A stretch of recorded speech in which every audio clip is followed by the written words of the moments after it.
नमस्कार, स्वागत है आपका। दोस्तों, हमने अपनी पिछली वीडियो में देखा था कि संस्कृत का व्याकरण मुख्यतः 5 आधारों पर टिका हुआ है। यह है लिंग, वचन, पुरुष, विभक्ति और लकार।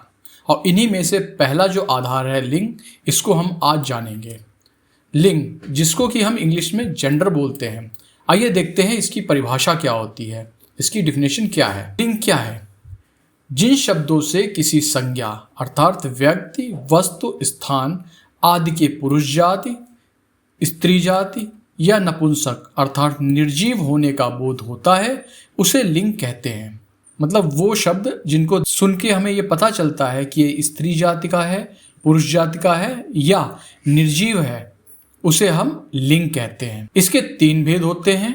पहला पुल्लिंग, जिसे इंग्लिश में मैस्कुलिन जेंडर बोलते हैं। दूसरा स्त्रीलिंग, जिसे इंग्लिश में फेमिनाइन जेंडर बोलते हैं। और तीसरा नपुंसक लिंग, इसे हम न्यूटर जेंडर बोलते हैं। पुल्लिंग मतलब पुरुष जाति, इससे पुरुष जाति का बोध होता है। जैसे बालक, संस्कृत में बोलते हैं बालकः। आदमी, इसे संस्कृत में नरः। सूरज, इसे संस्कृत में बोलते हैं सूर्यः। इसी तरीके से स्त्रीलिंग मतलब फेमिनाइन जेंडर, इससे स्त्री जाति का बोध होता है। उदाहरण के लिए लड़की, इसे संस्कृत में बोलते हैं बालिका। बेल मतलब क्रीपर, इसे बोलते हैं लता। नदी, इसे बोलते हैं नदी। संस्कृत में भी नदी ही बोलते हैं। ठीक है। अब आता है नपुंसक लिंग, न्यूटर जेंडर। इससे हमें जो है निर्जीव चीजों का बोध होता है। जैसे फल, संस्कृत में फलम, पुस्तक, पुस्तकम, जंगल, वनम। अब इसको हम थोड़ा सा विस्तार से समझते हैं। पुल्लिंग मतलब मैस्कुलिन जेंडर, इसकी पहचान क्या होती है? तो देखिए, संस्कृत में आमतौर पर इन शब्दों के अंत में विसर्ग मतलब 2 डॉट्स लगे होते हैं। जैसे बालका, हिंदी में बालक बोलते हैं, जिसे इंग्लिश में बॉय बोलते हैं। फिर आता है मैन, माने आदमी, इसको संस्कृत में हम नरः बोलते हैं। किंग माने राजा, इसको संस्कृत में नृपः बोलते हैं। और सन माने सूरज, इसको संस्कृत में हम सूर्यः बोलते हैं। आप सब देख रहे हैं कि इनमें सब में जो है शब्दों के अंत में विसर्ग माने डॉट्स लगे हुए हैं। तो इन सब से क्या हो रहा है? पुरुष जाति का बोध हो रहा है। स्त्रीलिंग फेमिनाइन जेंडर, इसकी पहचान ये होती है कि ज़्यादातर इन शब्दों के अंत में अकारांत मतलब आ की मात्रा, इकारांत ई की मात्रा या उकारांत ऊ की मात्रा लगी होती है। यहाँ दोस्तों ध्यान देने वाली बात है कि यहाँ पर देखिए ज़्यादातर शब्द लिखे हुए हैं, ज़्यादातर शब्दों के अंत में, ना कि सभी शब्दों के अंत में ऐसा होता है। ठीक है। और अकारांत, इकारांत, उकारांत क्या होते हैं, इनको हम अभी आगे समझते हैं। उदाहरण देख लेते हैं। लड़की, जिसको हम इंग्लिश में गर्ल बोलते हैं, हम संस्कृत में बोलते हैं बालिका। क्रीपर, क्रीपर माने बेल, इसे हम संस्कृत में बोलते हैं लता।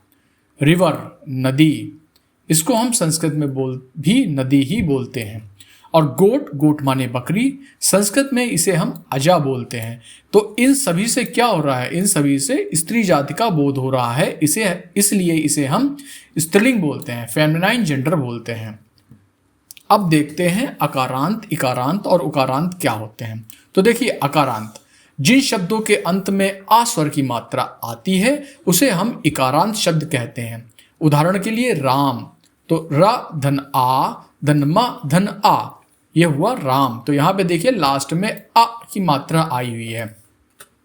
इसमें एक चीज और समझिए आप लोग कि कोई भी वर्ण जो होता है हिंदी का, वो आधा होता है जब तक कि उसमें कोई स्वर की मात्रा ना लगाई जाए। जैसे देखिए यहाँ पर रा, जो ये हलंत लगा हुआ है, इसका मतलब ये रा आधा है। अब इसमें बड़े आ की मात्रा लगाई गई है तो ये बन गया रा। और माँ, ये भी आधा है, इसमें जब छोटे आ की मात्रा लगी तो ये बन गया म। ठीक है, तो ये बन गया राम। और इसके लास्ट में क्या आ रहा है?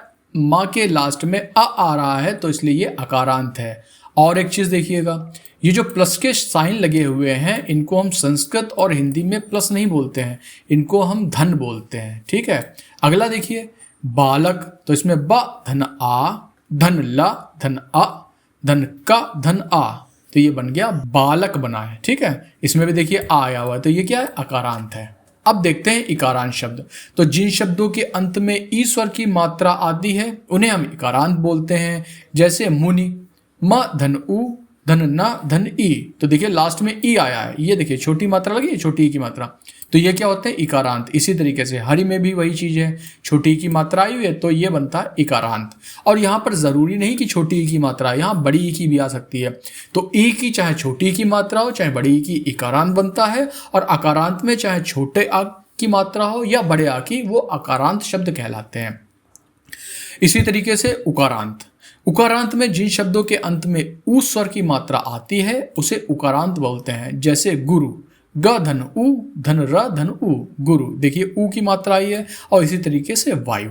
ठीक है, आशा करते हैं आप ये सब समझ गए होंगे, तीनों चीजें अकारांत, उकारांत और इकारांत अच्छी तरीके से समझ में आ गया होगा। अब देखते हैं नपुंसक लिंग, इसको इंग्लिश में हम न्यूटर जेंडर बोलते हैं। इसकी पहचान क्या होती है? शब्दों के अंत में ज्यादातर हलंत मां लगाते हैं संस्कृत के अंदर। ठीक है, जैसे फ्रूट्स, इंग्लिश में बोलते हैं फ्रूट, हिंदी में इसको फल बोलते हैं, लेकिन संस्कृत में फलम। बुक इंग्लिश में, किताब हिंदी में, और संस्कृत में पुस्तकम। यहां देखिए मां लगा हुआ है, आधा मां। ठीक, उसके बाद फॉरेस्ट, इसको हिंदी में वन या जंगल बोलते हैं, जिसे संस्कृत में वनम बोलते हैं।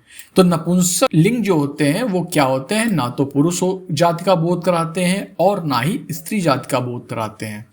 ठीक है, अब इसको समराइज कर देते हैं, एक साथ देखते हैं। तो देखिए लिंग, पुल्लिंग, पुल्लिंग में क्या है?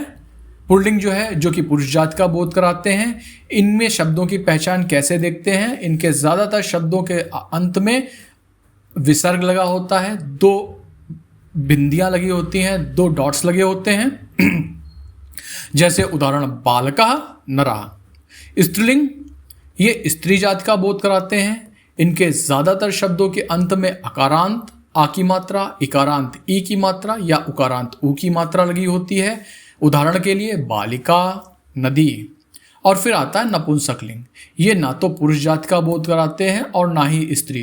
ज़्यादातर ये जो है नॉन लिविंग थिंग्स होते हैं, न्यूट्रल जेंडर होते हैं। ठीक है, इनमें क्या होता है? इन शब्दों के अंत में आधा मां लगा होता है, जैसे फलम या पुस्तकम। तो आज हमने सीखा लिंग क्या होते हैं। अगले लेक्चर में हम जानेंगे वचन के बारे में।